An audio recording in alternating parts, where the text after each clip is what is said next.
Hello and welcome to course 103 Rural Society and Polity in India. We will start with unit 3, which is Village India, its political structure, and the unit will be covered in 4 lessons. In this unit, the focus is on the Panchayati Raj system. We'll try and understand the meaning, the working and operations of grassroots rural local self-government and decentralization in India, which is essentially seen in the form of panchayats.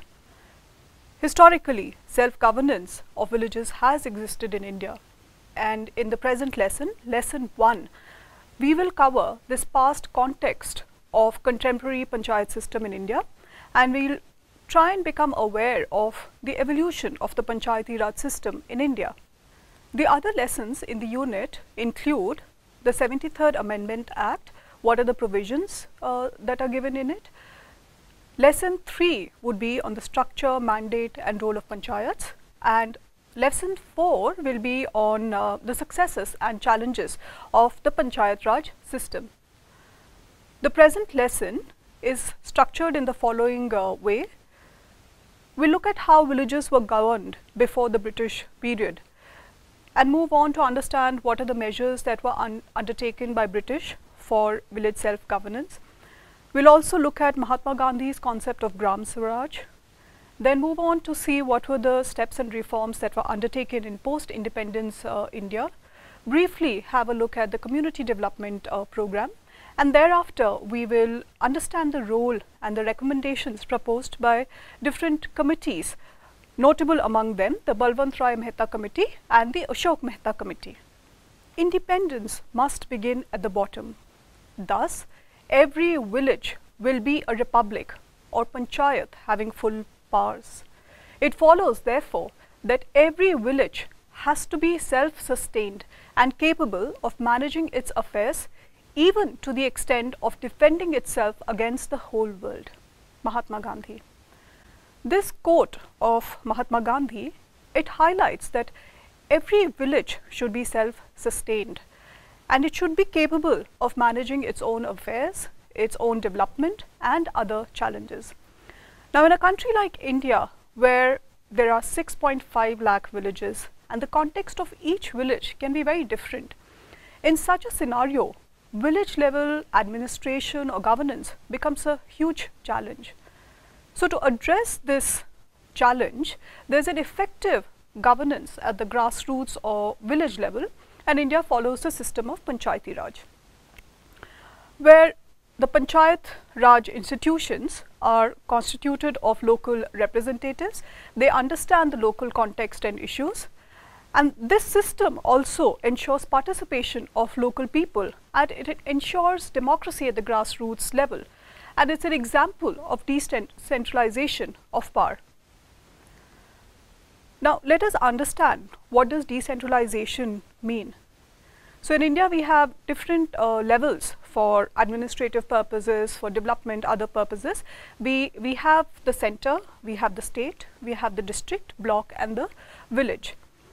Decentralization is a process through which authority, power, responsibilities are transferred from the central government to the intermediate levels and to the local governments. There is a transfer of power from the central down to the lower levels, but also it is important to note that the lower levels are accountable upwardly. So, decentralization and Panchayati Raj is essentially a power transfer down to the village level. At the village level, there is a system of local self-government, which is an effort of decentralization of political, administrative and fiscal power, these 3 kinds of powers. So, what is political decentralization? It's a transfer of policy and legislative powers from the center to the local bodies or the local councils or assemblies, which are democratically elected. The local bodies are democratically elected. Administrative decentralization refers essentially to the planning and implementation responsibilities being given in the hands of the local representatives and it is under the jurisdiction of the elected local governments. Fiscal decentralization means that substantial revenue and expenditure authority is also given to the intermediate and local governments. Now, what we see in the local self-government is a transfer of responsibility in terms of planning, in terms of financing, in terms of managing resources, and all of this in order to provide public services. And this is the responsibility of the local levels of government. The idea essentially behind this is to empower local communities to manage their affairs and to promote their own development. Now, in general, a self-government exists when a level of government has substantial and clearly defined functions, and it can pass or enact laws with regard to those functions, within its area of jurisdiction, be it a state, district, village, etc. And for self-government to exist, there has to be clear political, administrative, fiscal devolution of the subjects that are assigned to it. Let us move on to understand the evolution of Panchayati Raj system in India. Now, breaking the terms Panchayati Raj. Raj means rule, and Panchayat, we will break it down into two, Panch and Ayat. Panch means 5 and Ayat means assembly. So, assembly of 5 is Panchayat, and Raj means rule. So, it's a rule by an assembly of 5. Traditionally, panchayats consisted of wise, respected elders who were chosen and accepted by the village community, and they would be a leader of the panchayat who was an acknowledged leader of the traditional village or rural society. The village community would gather under the leadership of the village elders and leaders, and they would discuss and sort out their problems and even chart out specific issues. Now, if we look at pre-British India, like I just mentioned, panchayats have existed in India and from ancient times. And what they essentially did, what was their role, was to look at conflict resolution, to look at justice within their own jurisdiction, also to allot agricultural land to villages, to even collect land revenue. We also find the existence of this kind of system in records of different rules and kingdoms. So, if we look at the ancient period, let's first look at the Mauryas. So, during the time of the Mauryas, there was a documentary record that we see in the Arthashastra by Kautilya, where there is a suggestion that is made to the ruler to constitute units of villages, and each village would have a group of families, could be anything between 100 to 500 families, and then form clusters of villages, which would have anything between 10 to a few hundred villages. And there is also suggestion that local bodies should be free from any kind of interference from the king or the ruler's side.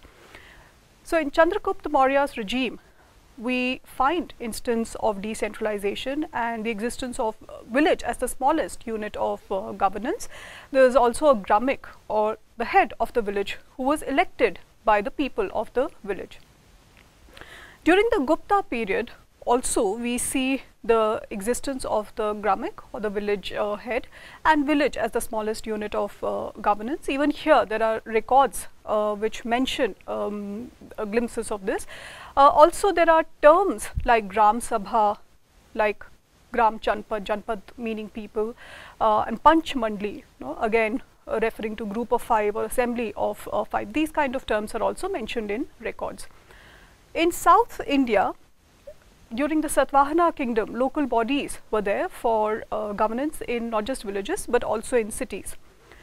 When we look at the reign and time of the Cholas, there also we see that self-governance in villages was developed.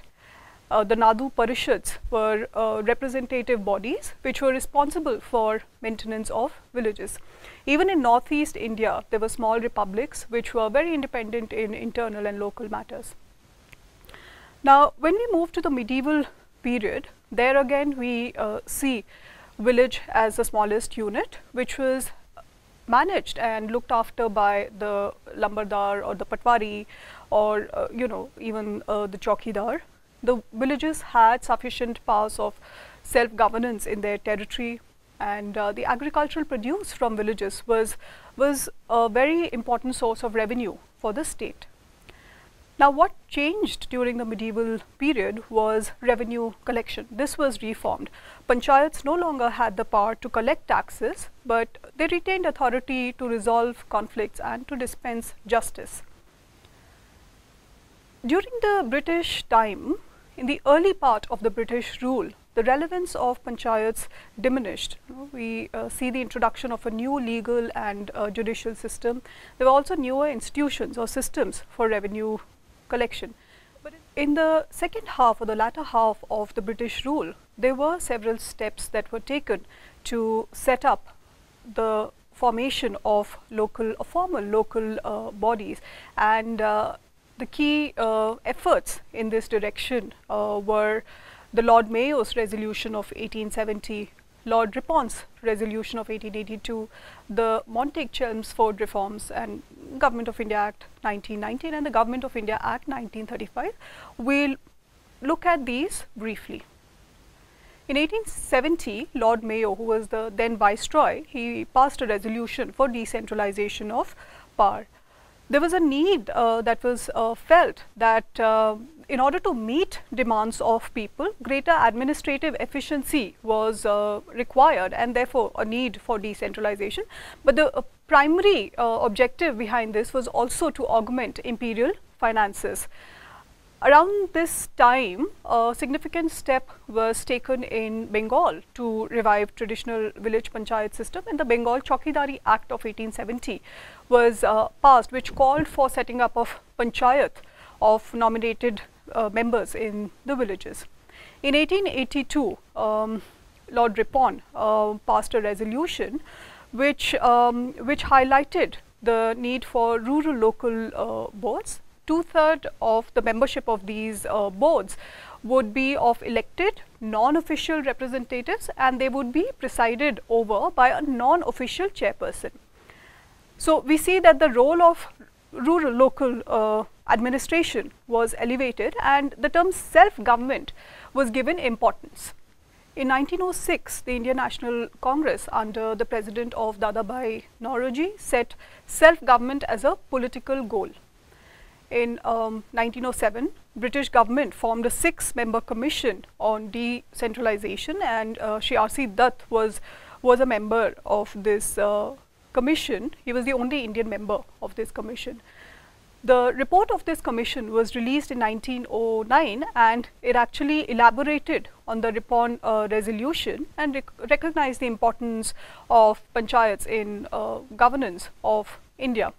Later in the same year, that's in 1909, at a session of the Congress in Lahore, a resolution was adopted urging the government, the British government, to take steps to make all local bodies from village panchayats upwards elected, and for them to have an elected non-official chairman, and also support these bodies with adequate financial aid.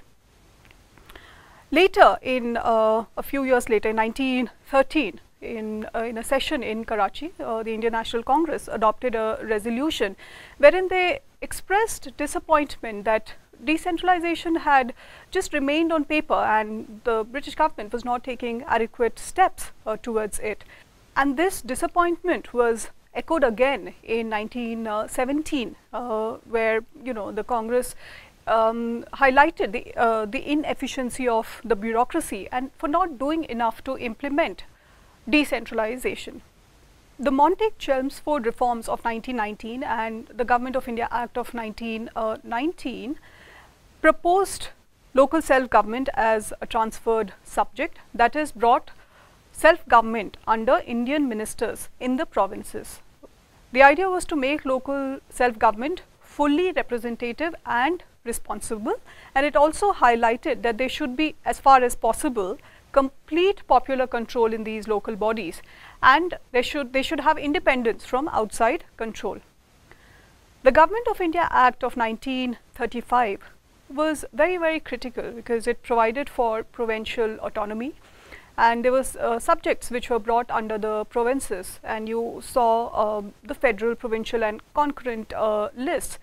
Now, provincial administrations then enacted legislation for local self-government institutions, including the village panchayats. Gandhi's vision and idea was of Gram Swaraj, or village self-rule. So, Gram meaning village and Swaraj meaning freedom. So, village having freedom. And he saw that every village would be a self-sufficient republic. And for him, the village occupied a central position, and all political, social, industrial activities were focused on the village. And he did not see the village at the bottom of the pyramid, which was there to sustain the apex, but it was rather, if we see in the image, on the other side, village at the center, and then you move outwards into ever expanding circles. So, village at the center, move outwards to the district, to the state, and to the nation. So, for him the village was the center, but other leaders did not allude much to this notion and idea. If we look at Dr. B.R. Ambedkar, he was very critical of this idea of village republics. He was the chairman of the drafting committee of the Constituent Assembly, and he was a very powerful voice who represented the Dalit community. He himself had experienced caste-based discrimination.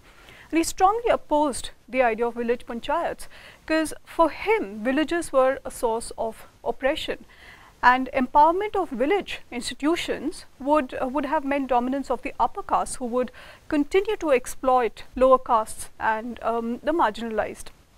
So, in this scenario, when the first draft of India's constitution was brought out, it did not include any provision for the panchayats. But it was only later that this idea was included, even then only as a limited measure in the directive principles of state policy. So, this gap was pointed out by Dr. Rajendra Prasad, who was the president of the Constituent Assembly. He brought to attention that the absence of panchayats in the draft, and there was an initiation of discussion around the inclusion of panchayats within as well as outside the Constituent Assembly. And this debate and discussion then led to an amendment, and Article 40 came about, which included village panchayats in the directive principles of state policy. What does Article 40 read? It reads, the state shall take steps to organize village panchayats and endow them with such power and authority as may be necessary to enable them to function as units of self-government. So, this is how panchayats came to be included in the constitution, but in a limited measure in the directive principles of state policy. Now, soon after independence, the first organized effort to promote rural development was made with the Community Development Program, which was launched in 1942. This was essentially an integrated approach to rural development. There were different projects related to agriculture, animal husbandry, rural industries, education, housing, communication, etc. What the Community Development Program did was it formulated an administrative framework through which government could essentially reach to the district, to the tehsil taluk, and down to the village levels. The districts were divided into development blocks, and there was a block development officer who was in charge for each block. Below the block development officer, there were village level workers who kept in direct touch with villages. And with this, we see that a nationwide structure was formed for the government to reach villages. But it was soon realized within a few years that covering the entire country was not possible, and the program required a fairly intensive investment, both in terms of funds as well as personnel, and it appeared to be an overburden. So, National Extension Service was started in 1953. It was less intensive than the Community Development Program, also more agriculture focused. But the Community Development Program did not meet with much success, and slowly fizzled out, and the panchayats stagnated without funds. And moreover, this was also compounded with the fact that as directive principles were advisory in nature, so most states did not make serious effort to revive or strengthen the panchayat system even after Article 40 was enshrined. And later, due to the recommendations of various government appointed committees and political activism that was done at various levels, that finally the Government of India passed the 73rd Amendment Act to the Indian Constitution, which was the constitutional provision for the Panchayati Raj system in India. Let us look at the role played by these various committees: the Balwant Rai Mehta Committee, the Ashok Mehta Committee, the GVK Rao Committee, and the LM Singhvi Committee. Let us look at the role played by these various committees. The most notable among these were the Balwant Rai Mehta Committee and the Ashok Mehta Committee, and we will also briefly look at the GVK Rao Committee and the LM Singhvi Committee. The Balwant Rai Mehta Committee, it was appointed by the Government of India and headed by Balwant Rai Mehta. It was appointed in the year 1957. What the committee acknowledged was that community development could be only effective when the community was involved in planning, decision making, and also in the implementation process. It called for promoting rural development through people's participation, and it recommended a three-tier structure of the Panchayat Raj system. The basic unit of democratic decentralization as recommended by them was the block, the Samiti, the Panchayat Samiti level. And the committee highlighted that the block was an ideal unit because it was large enough for efficiency of administration, but at the same time it was small enough to have, for the community to have a sense of involvement. And the Zilla Parishad was seen to have an advisory role. Now, the functions of the Panchayati Raj institutions as it laid out were development of agriculture, promotion of local industries, and also to offer and see to the extension and implementation of public services such as drinking water, road building, etc. And it also recommended to have 2 women members to be co-opted to the elected body of the different levels of the local government. As a result of the Balwant Rai Mehta Committee's recommendations, the Panchayati Raj structure was introduced in most parts of the country. It was first adopted by the state of Rajasthan in Nagaur district on 2nd October 1959. The second state was Andhra Pradesh. Again, it was adopted in 1959, and in 1960 there were other states who introduced the required legislation to adopt the Panchayat Raj system. States like Assam, Gujarat, Karnataka, Madhya Pradesh, Maharashtra, Orissa, and Punjab. So by mid 1960s, Panchayat Raj had covered most parts of the country. However, the recommendations of the committee, and despite the fact that several states had adopted the system, the requisite momentum did not develop, and the system failed to cater to the needs of rural development. In 1977, when the Janata Party government came to power, they wanted to revitalize the Panchayat Raj institutions, and they appointed a committee in 1978, which was under the chairmanship of Ashok Mehta, and therefore it was called the Ashok Mehta Committee. They wanted the committee to suggest the organization and revival of the grassroots institutions and identify the weaknesses of the Panchayati Raj institutions until then. The committee suggested structures at 2 levels. So, the Zilla Parishad or the district level and the Mandal Panchayats at the block level. So, that would be the base, and the Mandal Panchayat would constitute or cover a population of 15,000 to 20,000. It also recommended that the Panchayat Raj institution should have powers of taxation to generate their own financial resources, and that regular elections need to be held for these bodies, and political parties could also participate for the same. And it really highlighted the need to strengthen Panchayat Raj institutions so that they become effective agencies to really carry out development work in rural society. So the other suggestions and recommendations of the committee include reservation of seats for the weaker sections, 2 seats for women, to have constitutional sanctions for the Panchayat Raj system. And also there was suggestion for Nyay Panchayats to be kept as separate bodies presided over by a qualified judge. If we look at the difference between the Balwant Rai Mehta and the Ashok Mehta committees, so the Balwant Rai Mehta committee proposed 3 tiers, the district level or the Zilla Parishad, the block level of Panchayat Samiti, both of which there would be indirect elections, and then the village level of Gram Panchayat, which would have direct election. And the Ashok Mehta committee, on the other hand, proposed 2 tiers, that is the district level, and then you have the mandal or the block level, which was the basic unit.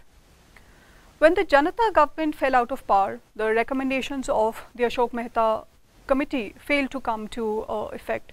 It was later in 1980s, during the time of Rajiv Gandhi's prime ministership, that the topic was picked up again. And in 85, the GVK Rao committee was formed to understand and study how PRIs can be made effective. What it recommended was that there should be PRIs at district level and also below, and there should be assigned responsibilities for planning, monitoring, implementation of rural development programs. And it also highlighted that the block development office could be the spinal cord of rural development. More thinking was initiated a year after, in 1986, when the L.M. Singhavi committee was constituted, and the key propositions of this committee were the Gram Sabha or the village assembly was considered to be the base of decentralized democracy, and it called for facilitating participation of people in the process of planning and development. And it also said that local self-government should be constitutionally recognized, protected and preserved by inclusion in the constitution. In 1989, again, there was another committee, P.K. Thangan committee, which also called to have a constitutional status to local government institutions.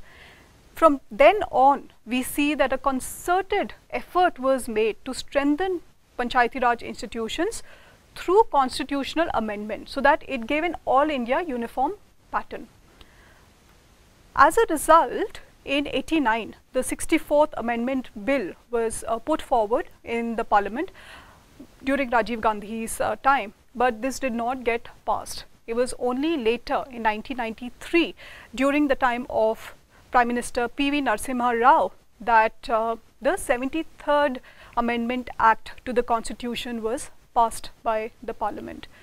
And but we see that the recommendations that were made by these various committees actually laid the beginning of a Panchayati Raj system in India, and it was later mandated through a Constitutional Amendment Act. The amendment provides for a uniform structure to Panchayat Raj institutions across the different states, while keeping the specific provisions for some selected areas, given their historical, cultural and economic context. In the next lesson, we will be covering the 73rd Amendment Act. As I close this lesson, I leave you to do an activity. Are village level local self-government bodies needed in India? Why? What is your view? Think about it and write your view as a debate. Thank you.